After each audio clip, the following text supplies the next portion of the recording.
বিসমিল্লাহির রহমানির রহিম। আসসালামু আলাইকুম। Welcome to my channel RNS blog. আমার চ্যানেলটাকে সবাই লাইক এবং সাবস্ক্রাইব করবেন।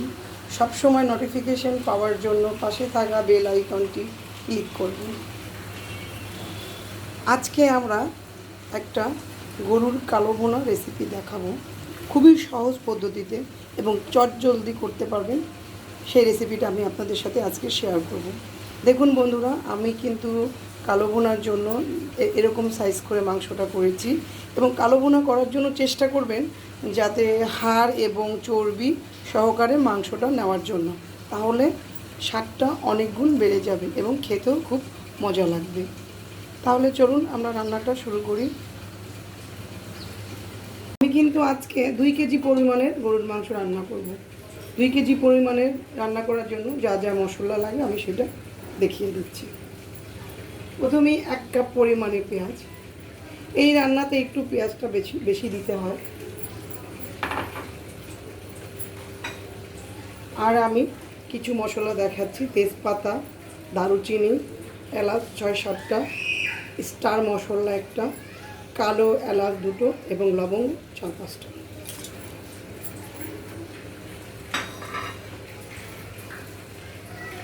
টক দই 1 কাপ পরিমাণ।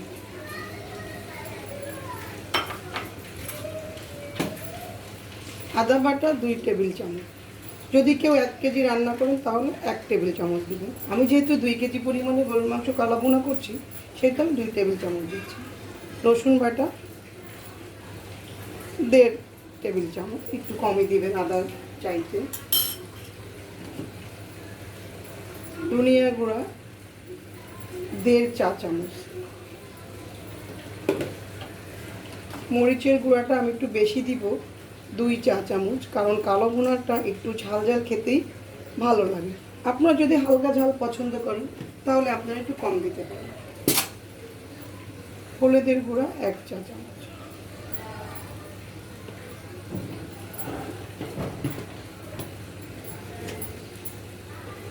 জিরার গুঁড়া 1.5 চা চামচ।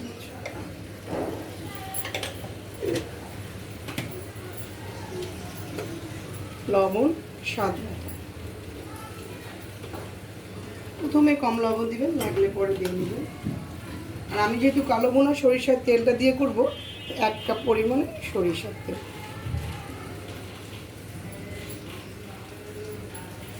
ব্যাস, এখন আমার হাতটা কিন্তু পরিষ্কার করে ধুয়ে নিয়েছি বন্ধুরা। আমি এখন এটা হাতে মাখিয়ে নেব।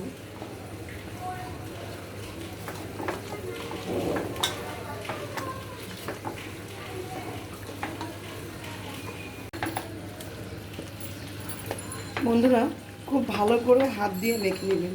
এই মাংসটা কিন্তু হাত দিয়ে মাখলেই খুব ভালো হয়, মশলাটা মাংসের ভিতরে খুব ভালো করে মিশে যায়। চামচ দিয়ে এটা মাখালে ভালো হবে না।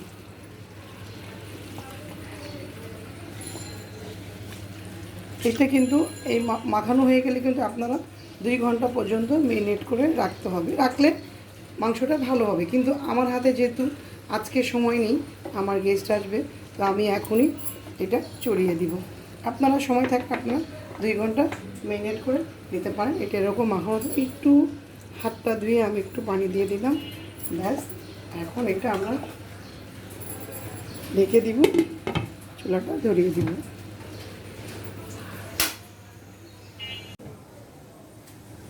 ফিরে আসলাম 20 মিনিট পর। দেখি তো, এই তো গায়ের পানিটা, মাংসের গায়ের পানি যেটা ছিল সেটা উঠে গেছে, পুরোটাই বের হয়ে গেছে। এখন আমরা এর মধ্যে কিছু মশলা আরও যোগ করব।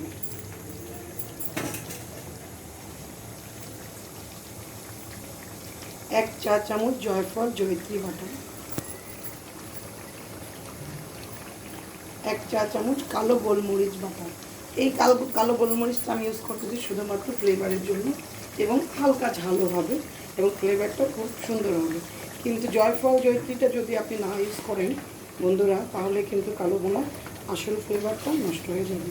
অবশ্যই আপনার জয়ফল জয়িত্রী বাটাটা কালো ভুনার সঙ্গে অ্যাড করতে হবে। দেখুন বন্ধুরা, জয়ফল জয়িত্রী এবং কালো গোলমরিচ বাটা ইউজ করার পরে কি সুন্দর কালারটা চলে এসেছে।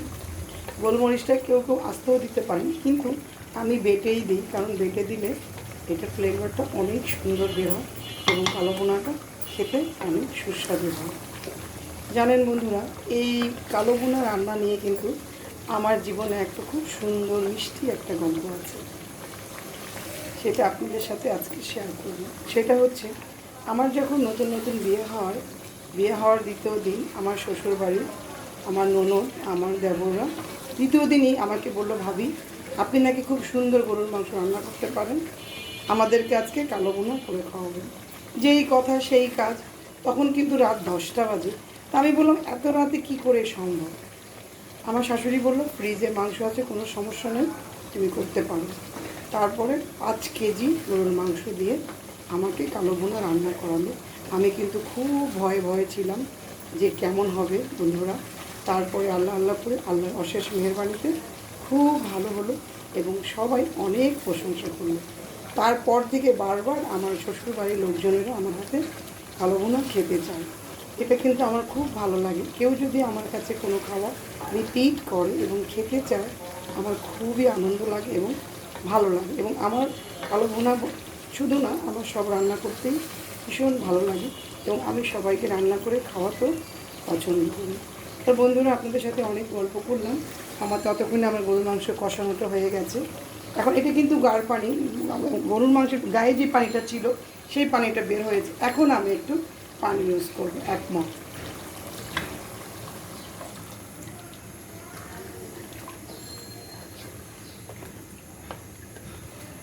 ব্যাস, এই পানিটা দিয়ে আমি ঢেকে দিব। এটা কোরবানির মাংস তো এমনিতেই হয়ে যাবে। বেশি ফ্রিজে রাখলে মাংসটা হতে একটু সময় লাগে, কিন্তু যেহেতু এটা কোরবানির মাংস, এটা এইটুকু পানিতেই হয়ে যাবে। এখন আমি এটা ঢেকে দিব, 40 মিনিট রান্না করব। চলে আসলাম 40 মিনিট পরে। দেখুন বন্ধুরা, আমাদের মাংসটা অলমোস্ট হয়ে গেছে। কি সুন্দর কালার এসেছে দেখেছেন। চটজলদি আমি তুলে ফেললাম। এখন শুধু একটু কাজ বাকি আছে, আমি একটু এটাতে ফোড়ন দিব। এটাকে আপনারা আরও ভাজা করে রাখতে পারেন, আরও এরকমও খেতে পারেন। যারা একটু ড্রাই পছন্দ করেন তারা একটু ড্রাই করে নিন, একটু হালকা করে শুকিয়ে নিন। আমি এখন চলুন আমরা এখন একটা ফোড়ন দিব।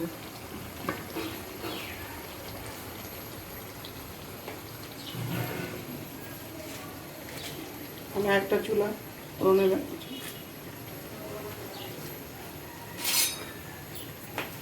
প্রথমে একটু শুকনো মরিচ ভেজে নেব।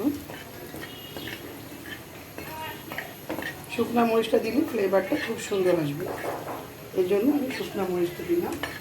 শুকনো মরিচটা হয়ে গেলে আমরা কিছু পেঁয়াজ অ্যাড করব।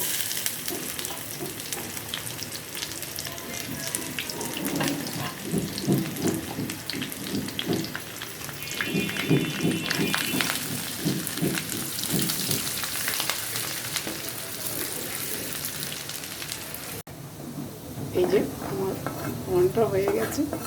এখন আমি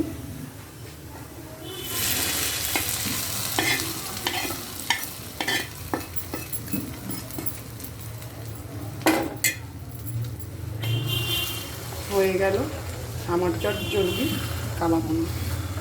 দেখেছেন বন্ধুরা, হয়ে গেল। ঘরে থাকা সব মশলা দিয়ে আমি কালো ভুনা করে নিয়েছি অথেন্টিকভাবে।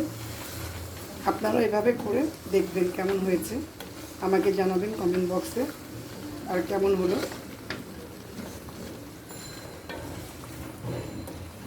আমার হয়ে গেল গরুর মাংসের কালা ভুনা।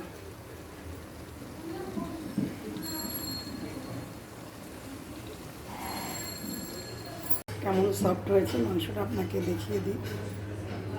গরম অনেক। দেখুন বন্ধুরা, কেমন মাংসটা উড়ে গেছে, একদম সফট হয়ে গেছে। আপনারা এভাবে রান্না করে দেখতে পারেন। হয়ে গেল আমার চটজলদি গরুর কালো ভুনা রেসিপি। আপনারা সবাই বাসায় করে খাবেন এবং আমাকে জানাবেন। তাহলে এখানেই শেষ করছি। আল্লাহ হাফেজ।